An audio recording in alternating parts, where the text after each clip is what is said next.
Welcome again. Today, we will be pulling up, as always, the genetic matrix chart to look at what is alive right now in the cosmos.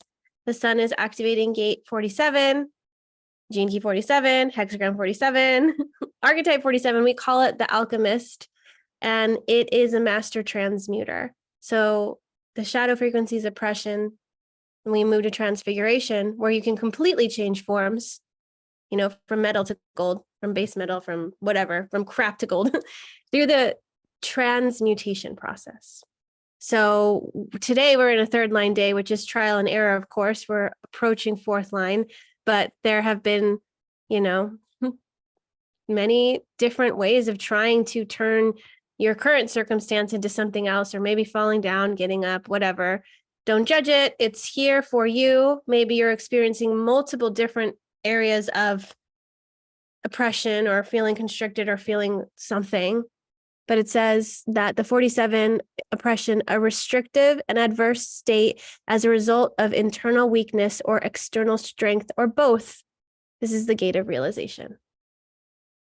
We see that 47 is in open Ashna, and we have this reflector chart. There's nothing that is constantly activated right now. None of the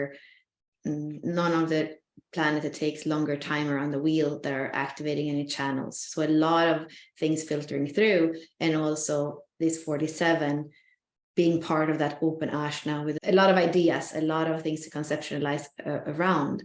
And it is to not be fixed right now. We have a lot of retrograde, so fixed movement forward is not going to happen, and kind of fixedly holding on to the past is not going to help either. The 47 together with the 64, it's part of the abstract circuitry, the sensing circuit, and it's looking back and making sense of things. What I want to mention about the moon, which is what activates a lot for us kind of in our subjective experience on a daily basis.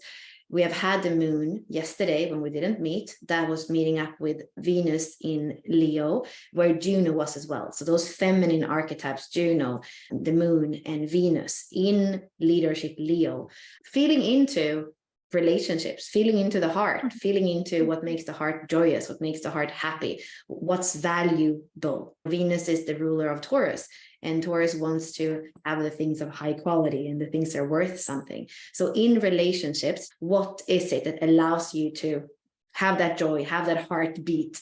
The 7 is saying it's only your inner guidance that can tell you that. And then as the moon is cruising on, we're seeing it makes these positive aspects to Aries, to the North Node and Chiron. So that's happening right now as we speak, asking us, okay, what is it that we're understanding, fourth gene key, about the shocks or the wounds, maybe even of the past, 51, so that we can say yes, 29, to new trajectory, 42. And it's all about that kind of initiation and taking initiative on something new, saying yes to something new. That's happening as the moon is moving. So I feel like these are interesting kind of personal, subjective patterns or opportunities that are happening, even if we have all these retrogrades. It's like feeling into what's worth in relationship. Is it with the past that is ready to heal so that there can be something new coming out of it?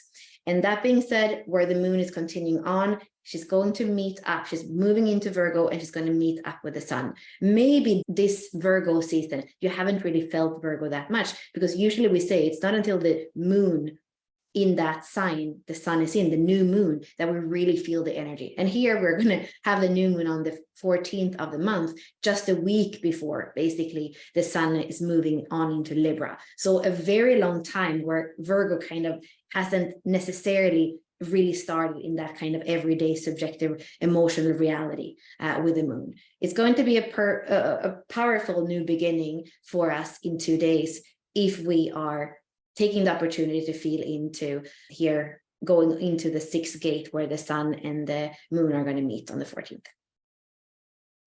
What do you feel we're going to be in 47.5.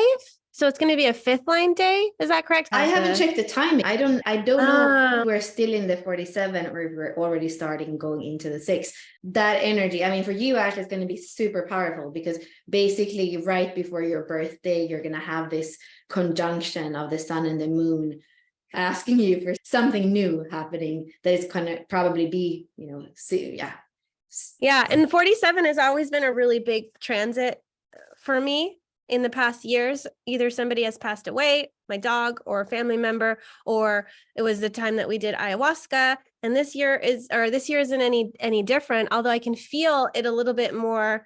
There's nothing happening on the surface, but definitely things are happening underneath. And maybe as the moon approaches, it's like offering something different, where there's not a lot of things for me to kind of transmute, sort through. It feels like there's like this completion or this decision happening here. And with the 47 being conjunct the moon brings up these emotional waters too, things for us to reflect on. So this can be a moment where you're going to have these realizations, or you're going to feel the immensity of the oppression, so that you can move forward and start to gain some understanding on it. This is the abstract circuitry. So we are not going to have an understanding if we are in the thick of it. It's afterwards that we're going to be able to extract the medicine.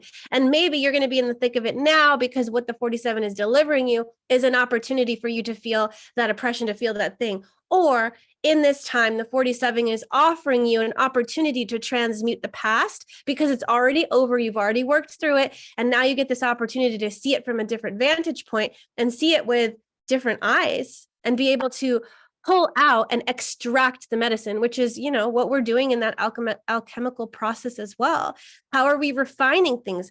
How are we allowing things to quicken? How are we dissolving things? How are we turning things into gold? Even the hardest moments, how has it served you? So I'm not sure what will come up for each person individually, but it is definitely an opportunity to really sink your teeth into what's happening. I can't wait until tomorrow. I need to know right now. So here we see. You're responding in the moment. I'm like, what is the chart? You're like, oh, curiosity. Okay, here it is. So here it is. So right now we said that the moon just went into 29 here on the cusp between Leo and Virgo. And she is moving on, and in the evening on the 14th, and in the night, if you're in Europe, that's where we're going to have the conjunction. And there are other planets too that you can see with these lines where it's like communicating to, for example, Jupiter, for example, Neptune. What are the blue lines? Is that a so positive? Blue lines are it's harmony. So these are trines. That says there is a harmonious communication. We have an earth sign and an earth sign. It's harmonious. But then when we're looking at, for example, the opposition, a little bit more like almost the opposition to Neptune, that's more of a tension. Could be a creative tension, or it could be like kind of the polarities of something. And we don't really have any squares. Squares is like when it's 90 degrees, that would be more of a creative tension. And different when we have the square, it's going to be in signs or elements that are very different to each other. That's why we have that tension. Right. Oh my. So afford yourself the opportunity to look back, look forward. Don't spend an extraordinary amount of time ruminating in the past. The 47 can offer you insights, but as you're moving into the new moon, it's going to be the 6th line, which is looking forward into gate 6, conflict, diplomacy, peace. Whenever we hit a 6th line day, it's looking forward. The pinnacle is the 5th line. 6th line, you're starting to have gratitude, wrap things up, move, and look forward into where you're going. So here we're looking forward into the 6th and seeing, where's that diplomacy? Where is that peace? Where might there be conflict? And allowing yourself to look forward to that. Yeah, and we really want to invite you to tomorrow, because we're doing our monthly new season. So we're going from Virgo season to Libra season in a little bit more than a week. And you learn foundational astrology, because we go through the sign, the corresponding house, which is the 7th house, and then we go through the ruler planets every time. So if you are with us for a year, you get the bundle for 196 or something like that, then you will have all the 9 planets and a little bit of Chiron and extra stuff that we're throwing in there. You will have the 12 signs, you will have the 12 houses. and it's going to be the way that we weave every day here. It's going to be not rocket science for you. You're going to be like, yeah, because that's that element. Oh, that's the quality. That's mutable. Okay, that's cardinal. Like all the words that we're using just for being with us, whether you're with us every month or you kind of get it and just learn it because of you want to understand it. The good thing with doing it every month with us is that we create a roadmap. So you will have a mantra that you're filling in with your own activations. You will have initiatives that you can do during the month. It's really using that energy of the sun, which we know in the Trina stream, the sun and the earth are activating 70% of everything that's moving through us. So by actually allowing the sun to be that for us and tuning into that energy, even when we have all these retrogrades, we can find like a constructive way of working with what's alive in the sky. I hope to see you tomorrow as we do the setup. We won't be coming live at this time tomorrow because we're actually going to be teaching during this time tomorrow. So we'll see. We might pop in for a little bit. I'm not sure.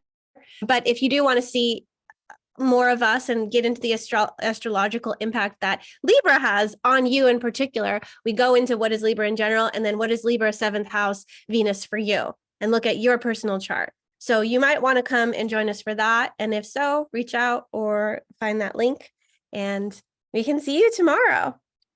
And also, if we don't see you tomorrow with the transits, whenever we come on, that's going to be 5 hours exactly. When we come on Thursday, that's 5 hours before the new moon. So we'll still give you some tricks and tips of how to tune into the new moon. Yeah. Thank you for joining us today, and have a good rest of your day, evening, morning. Bye. Bye.